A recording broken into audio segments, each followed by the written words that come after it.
43ನೇ ಶ್ಲೋಕ. उत्पाट्य मेरुशृङ्गाणि क्षुण्णानि हरितां खुरैः आक्रीड पर्वताः तेन कल्पिताः स्वेषु वेश्मसु. पदविभाग. उत्पाट्य मेरुशृङ्गाणि क्षुण्णानि हरितां खुरैः आक्रीड पर्वताः तेन कल्पिताः स्वेषु वेश्मसु. अन्वय. तेन हरितां खुरैः क्षुण्णानि मेरुशृङ्गाणि उत्पाट्य स्वेषु वेश्मसु आक्रीड पर्वताः कल्पिताः. ಇಲ್ಲಿ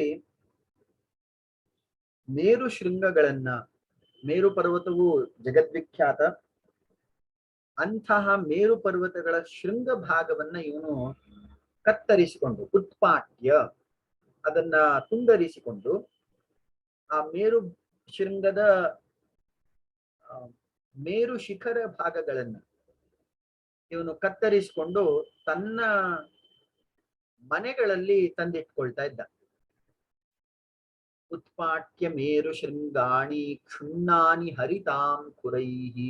ಈ ಮೇರು ಶೃಂಗದ ವಿಶೇಷತೆಯನ್ನ ಇಲ್ಲಿ ಕವಿ ಹೇಳ್ತಾ ಇದ್ದಾನೆ. ಕ್ಷುಣ್ಣಾನಿ ಹರಿತಾಂ ಕುರೈಹಿ. ಇಲ್ಲಿ ಸೂರ್ಯನ ಸಪ್ತ ಅಶ್ವ ಇವು ಮೇರು ಶೃಂಗದ ಮೇಲೆ ತಮ್ಮ ಗೊರಸುಗಳನ್ನ ಇಟ್ಟು ಸಂಚರಿಸ್ತಾ ಇದ್ವು. ಅಂಥ ಮೇರು ಶೃಂಗವನ್ನೇ ಇವನು ಕತ್ತರಿಸಿಕೊಂಡು ತನ್ನ ಅರಮನೆಯಲ್ಲಿ ತಂದಿಟ್ಕೊಂಡಿದ್ದಾನೆ. ಆಕ್ರೀಡ ಪರ್ವತಾಹ ತೇನ ಕಲ್ಪಿತಾಹ ಸ್ವೇಷು ವೇಶ್ಮಸು. ಇಲ್ಲಿ ನೋಡಿ, ಸ್ವೇಷು ವೇಶ್ಮಸು, ವೇಶ್ಮ ಎಂಬ ಶಬ್ದಕ್ಕೆ ಮನೆ ಎಂಬ ಅರ್ಥ. ಇಲ್ಲಿ ವೇಶ್ಮಸು ಅಂತ ಹೇಳಿ ಬಹುವಚನ ಪ್ರಯೋಗ ಮಾಡಿರೋದ್ರಿಂದ, ಸ್ವೇಷು ವೇಶ್ಮಸು ಅಂತ ಹೇಳಿ ಬಹುವಚನ ಪ್ರಯೋಗ ಮಾಡಿರೋದ್ರಿಂದ ವ್ಯಾಖ್ಯಾನಕಾರರು ತುಂಬಾ ಸುಂದರವಾಗಿ ಇದರ ಉಲ್ಲೇಖ ಮಾಡ್ತಾ ಇದ್ದಾರೆ. ಬಹುವಚನೇನ ಅಸ್ಯ ಭುವನತ್ರಯ ನಿವಾಸ ಸೂಚಿತ. ಇವನು ಮೂರು ಲೋಕದಲ್ಲೂ ತನ್ನ ಮನೆ ಎಂಬುದಾಗಿ ಮಾಡಿಕೊಂಡು ಇವನಿಗಿಷ್ಟ ಬಂದ ರೀತಿಯಲ್ಲಿ ಆ ಮೇರು ಶೃಂಗದ ಶಿಖರ ಭಾಗಗಳನ್ನ ಕತ್ತರಿಸುವಂಥದ್ದು, ಯಾವ್ಯಾವ ಲೋಕದಲ್ಲಿ ತನ್ನ ಅರಮನೆಗಳಿದೆಯೋ ಆ ಅರಮನೆಯ ಪ್ರದೇಶಗಳಲ್ಲಿ ಅವುಗಳನ್ನ ಇಟ್ಟು ಮನರಂಜನೆ ಪಡೆಯುವಂಥದ್ದು. ಹೀಗೆ ಇವನು ನೈಸರ್ಗಿಕ ನಿಯಮಗಳಿಗೆ ವಿರುದ್ಧವಾಗಿ ನಡ್ಕೊಳ್ತಾ ಇದ್ದಾನೆ ಅಂತ ಹೇಳ್ತಾ ಇದ್ದಾನೆ. Here in 43rd shloka, Tarakasura has not even left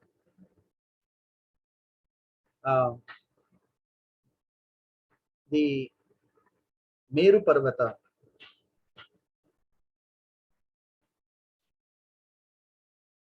Even parts of the Meru Parvata has been chopped off and they have been placed in the palace of Tarakasura. He has all the three worlds under his control, and he used to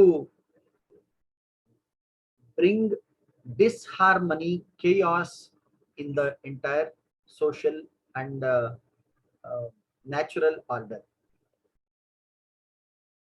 त्रयश्चत्वारिंशत्तमे श्लोके कथं तारकासुरः मेरुपर्वतस्य शृङ्गाणि कर्तयित्वा स्व अंतःपुरे मनोरंजनार्थं निवेशयामास इति कथयति. यस्मिन् मेरुशृङ्गस्य मेरुपर्वतस्य शृङ्गे भागे सूर्यस्य सप्त अश्व सप्ताश्वाः सर्वदा स्व खुरानि स्थापयन्ति स्म. तादृश मेरुपर्वत शृङ्गानि कर्तितानि तारकासुरेण इति वदता बृहस्पतिना विवक्षितं यत् सः तारकासुरः सर्वान् बाधते, क्लिश्नाति, क्लेशं ददाति सर्वेभ्यः इति। 43ನೇ ಶ್ಲೋಕವನ್ನು ಮತ್ತೊಮ್ಮೆ ಓದ್ತೇನೆ. उत्पाट्य मेरु शृंगाणि क्षुण्णानि हरितांकुरैः आक्रीड पर्वताः तेन कल्पिताः स्वेषु वेश्मसु. 44ನೇ ಶ್ಲೋಕ.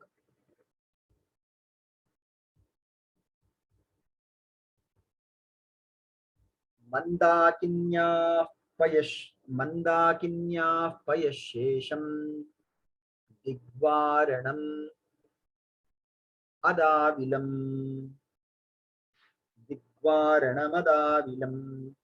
हेमाम्भोरुहसस्यानां तद्वाप्यो धाम साम्प्रतम्. पदविभाग. मंदाकिन्याः पयः शेषं दिग्वारणम्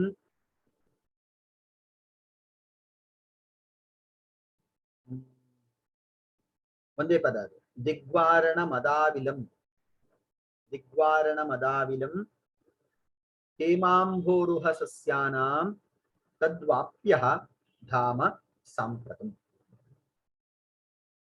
ಈ ಶ್ಲೋಕದಲ್ಲಿ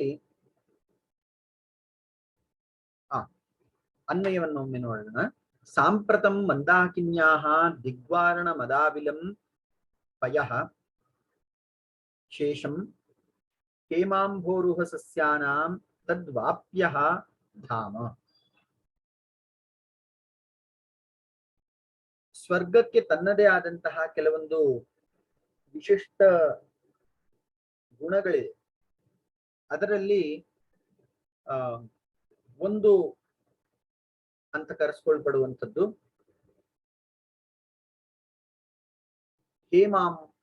ಹೇಮಕಮಲ ಅಥವಾ ಹೇಮ ಪದ್ಮ, ಸುವರ್ಣಮಯವಾದಂತಹ ಪದ್ಮಗಳು. ಅಲ್ಲಿ ದೇವನದಿಯಲ್ಲಿ ಸುವರ್ಣಮಯವಾದಂತಹ ಪದ್ಮಗಳಿವೆ ಎಂಬಂತಹ ಉಲ್ಲೇಖವನ್ನ ಕವಿ ಹೇಳ್ತಾ ಇದ್ದಾರೆ. ಮಂದಾಕಿನ್ಯಾ ಪಯಶೇಷಂ, ಮಂದಾಕಿನಿ ಅಂದ್ರೆ ದೇವನದಿ ಗಂಗೆ. ಪಯಶೇಷಂ ದಿಗ್ವಾರಣ ಮದಾವಿಲಂ, ಆ ಮಂದಾಕಿನಿಯ ನೀರಿನಲ್ಲಿ ಅಥವಾ ಗಂಗೆಯಲ್ಲಿ ಇದ್ದಂತಹ ಹೇಮ ಅಂಬೋರುಹ ಸಸ್ಯಾನ, ಅಲ್ಲಿ ಇದ್ದಂತಹ ಸುವರ್ಣಯ ತಾವರೆಗಳನ್ನ ಇವನು ಉತ್ಪಾಟನೆ ಮಾಡಿ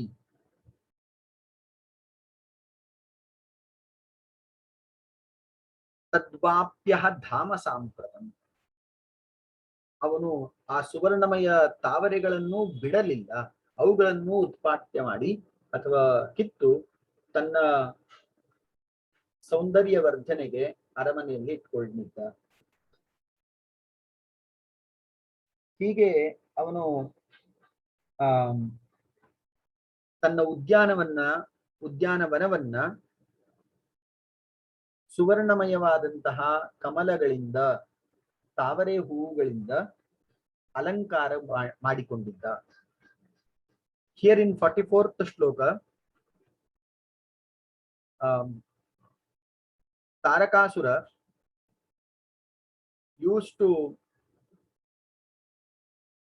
pluck the golden lotus flowers which are rarely available and only available in heavens, and he used to pluck those flowers and decorate his gardens with them.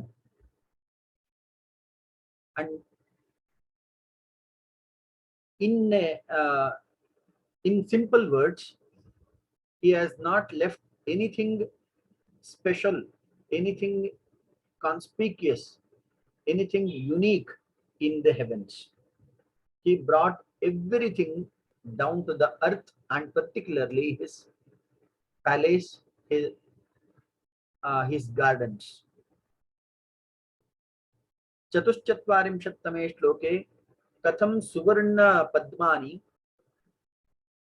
स्वर्गे एव उपलभ्यानि सुवर्ण पद्मानि उत्पाट्य निष्कास्य तारकासुरेण आनीतानि आनीय च तानि पद्मानि स्वस्य उद्यानवनेषु निक्षेपितानि। एवं सः स्वर्गस्य अखिलानि सुन्दरवस्तूनि अपि न त्यक्तवान्, सर्वमपि स्व उपभोगाय एव प्रार्थितवान् अथवा नीतवान् इति बृहस्पतेः देवगुरोः कथनतात्पर्यं विवक्षा। मैं ओद्तेने मंदाकिन्याः पयश्येषं दिग्वारणमदाविलं हेमाम्भोरुहसस्यानां तद्वाप्यो धाम साम्प्रतम्। ಇಂದಿನ ಕೊನೆಯ ಶ್ಲೋಕ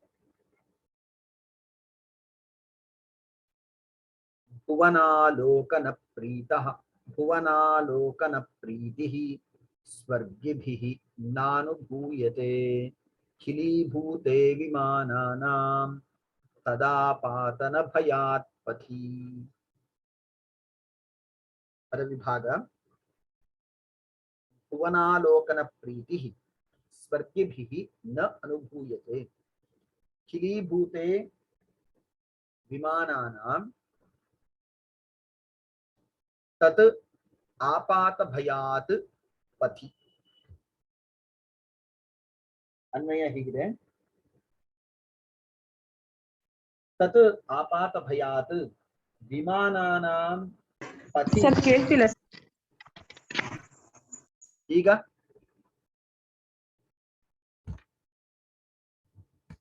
ಹರಿ ಓಂ, ಈಗ ಕೇಳ್ತಾ ಇದೆಯಾ? ಹಾ ಸರ್ ಕೇಳ್ತಿದೆ. ಹಾ ಸರ್ ಕೇಳುತ್ತೆ. ಈಗ ಕೇಳ್ತಾ ಇದೆಯಾ? ಹಾ ಸರ್. ಶ್ರೂಯತೆ? ಹಾ ಸರ್ ಕೇಳುತ್ತೆ.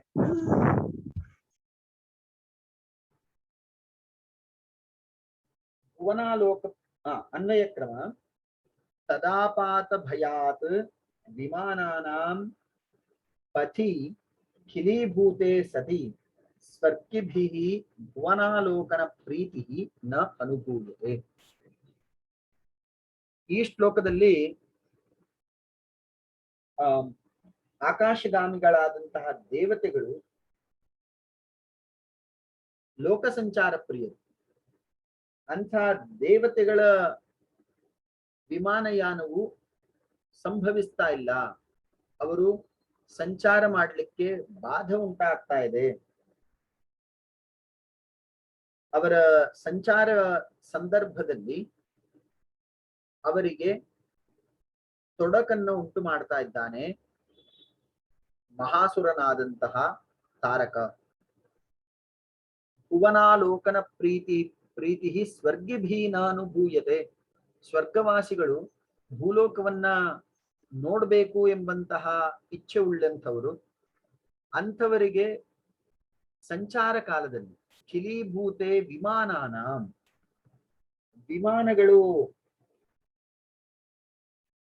ವಿಮಾನಗಳಲ್ಲಿ ಅವರು ಸಂಚರಿಸ್ತಾ ಇರಬೇಕಾದ್ರೆ ಅವರಿಗೆ ಸಂಕಷ್ಟಗಳು, ತೊಂದರೆ, ಯಾತನೆ ಉಂಟಾಗ್ತಾ ಇದೆ. ಖಿಲೀಭೂತೆ ವಿಮಾನಾನ ತದಾಪಾತ ಭಯಾತ್ ಪಥಿ. ಅವರು ಭಯದಿಂದಲೇ ಸಂಚರಿಸುವಂತಹ ವಾತಾವರಣ ಇದೆ. ನಿರ್ಭಯವಾಗಿ ಎಲ್ಲೂ ಅವರು ದೇವತೆಗಳಾದರೂ ಕೂಡ ಅವರು ನಿರ್ಭಯವಾಗಿ ಒಂದು ಜಾಲಿ ರೈಡ್ ಮಾಡುವ ಹಾಗಿಲ್ಲ. ವಿಮಾನದಲ್ಲಿ ಹೋಗುವಾಗ ಭಯಭೀತರಾಗಿಯೇ ಹೋಗ್ಬೇಕು. ಆ ಪರಿಸ್ಥಿತಿ ತಾರಕಾಸುರನಿಂದ ನಿರ್ಮಾಣ ಆಗಿದೆ. Here in 45th shloka, how the gods are unable to take even a single jolly ride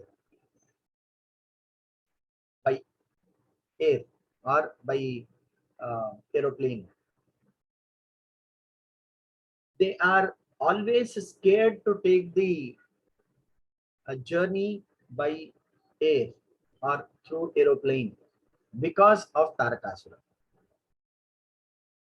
More often than not, they are interested to travel across the globe, but they are not permitted, allowed to travel without the permission from Tarakasura. पंचचत्वारिंशत्तमे श्लोके तारकासुरः कथं देवान् विश्वसञ्चारं कुरुतः वारं वारं बाधते इति बृहस्पतिः कथयति. सञ्चारप्रियाः खलु देवाः, किन्तु विमानयानसञ्चारे तेषां मुहुर्मुहुः बाधः उपकल्पितः तारकासुरेण इति विवक्षति देवगुरुः.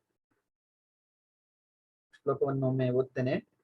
ಭುವನಾಲೋಕನ ಪ್ರೀತಿಃ ಸ್ವರ್ಗೇಭಿಃ ನಾನುಭೂಯತೆ ಖಿಲೀಭೂತೆ ವಿಮಾನಾನಾಂ ತದಾ ಪಾತ ಭಯಾತ್ ಪಥಿ.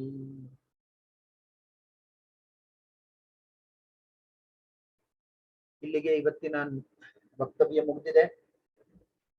ಇದ್ರ ಬಗ್ಗೆ ಏನಾದ್ರೂ ವಿಷಯ ಇದ್ರೆ ತಿಳಿಸಿ. ಏನಿಲ್ಲ ಸರ್. ನಾಳೆಯಿಂದ ನಿಮ್ಮ ವಕ್ತವ್ಯ ಇರ್ತದೆ. 1 ಗಂಟೆಯ ಸಮಯ ಆಯಾ ದಿನದ ಪ್ರೆಸೆಂಟೇಶನ್ ಮಾಡುವವರ ಸಂಪೂರ್ಣ ಸಮಯ ಇರ್ತದೆ. ಅದನ್ನ ಅವರು ಹೇಗೆ ನಿಭಾಯಿಸ್ಕೊಳ್ಬೇಕು, ಆ ಸಮಯವನ್ನ ಹೇಗೆ ಸದುಪಯೋಗ ಪಡಿಸ್ಕೊಳ್ಬೇಕು ಅನ್ನುವಂಥದ್ದು ಅವರವರಿಗೆ ಬಿಟ್ಟದ್ದು. ಒಂದು ಸ್ಥೂಲವಾದಂತಹ ನಿಯಮ ಏನು ಅಂದ್ರೆ, ಮೊದಲ 40 ನಿಮಿಷದಲ್ಲಿ ನೀವು ಪ್ರೆಸೆಂಟೇಶನ್ ಇಟ್ಕೊಳ್ಬಹುದು, ಅಥವಾ ನಿಮ್ಮ ಯೋಜನೆ ಏನಾದ್ರೂ ಇದ್ರೆ ಅದನ್ನು ನೀವು ಕಾರ್ಯಾನ್ವಯಗೊಳಿಸಿಕೊಳ್ಳಬಹುದು. ಒಟ್ಟು 1 ಗಂಟೆಯ ಸಮಯ ನಿಮ್ಮದಾಗಿರ್ತದೆ. In case if you are unable to make use of 1 hour time without any question answer session at the end, you can have your own ideas to plan for 1 hour. ಇದೇ ತರ ಮಾಡಬೇಕು ಅನ್ನುವಂತ ನಿಯಮ ಇಲ್ಲ.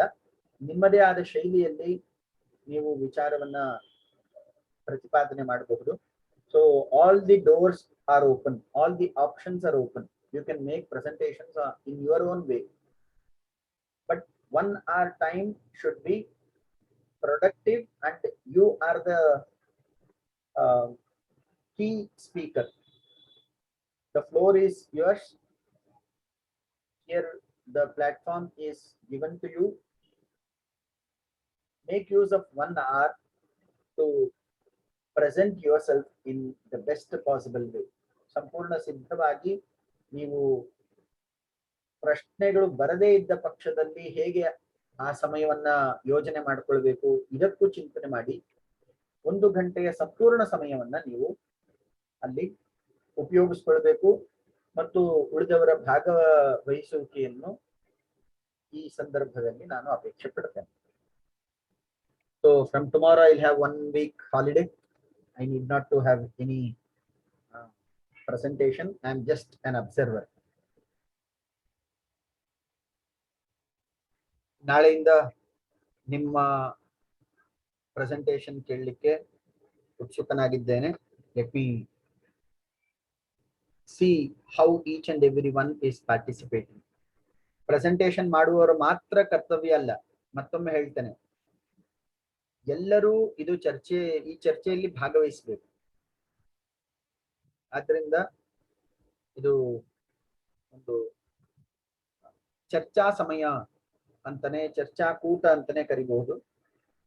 ಈ ಮುಂದಿನ 1 ವಾರಗಳ ಕಾಲ ನಾವು ಇದೇ ಸಮಯದಲ್ಲಿ ಆನ್ಲೈನ್ ಅಲ್ಲಿ ಚರ್ಚೆ ಮಾಡೋಣ. ಜುಲೈ 9ರವರೆಗೆ ನಮಗೆ ಆನ್ಲೈನ್ ನಲ್ಲೇ ಕ್ಲಾಸ್ ಇರ್ತದೆ, ನನ್ನ ಕ್ಲಾಸಿಗೆ ಸಂಬಂಧಪಟ್ಟ ಹಾಗೆ. ಮುಂದಿನ ಸೂಚನೆಯನ್ನ ಯೂನಿವರ್ಸಿಟಿ ಅಥವಾ ವಿಶ್ವವಿದ್ಯಾಲಯದ ನಿಯಮದಂತೆ ನಾವು ಮುಂದುವರಿಲಿಕ್ಕೂ ಆಗ್ತದೆ. So up to July 9th, we will have online session at the same time. Fine? Is it okay? Okay sir. Okay sir. Okay sir. ಮಂಗಲೇನ ಸಮಾಪಯಾಮಃ. ಅಸ್ತ್ಯುತ್ತರಸ್ಯಾಂ ದಿಶಿ ದೇವತಾತ್ಮಾ ಹಿಮಾಲಯೋ ನಾಮ ನಗಾಧಿರಾಜಃ ಪೂರ್ವಾಪರೌ ತೋಯನಿಧೀವ ಗಾಹ್ಯ ಸ್ಥಿತಃ ಪೃಥಿವ್ಯಾ ಇವ ಮಾನದಂಡಃ. ಧನ್ಯವಾದ. ಧನ್ಯವಾದ ಸರ್.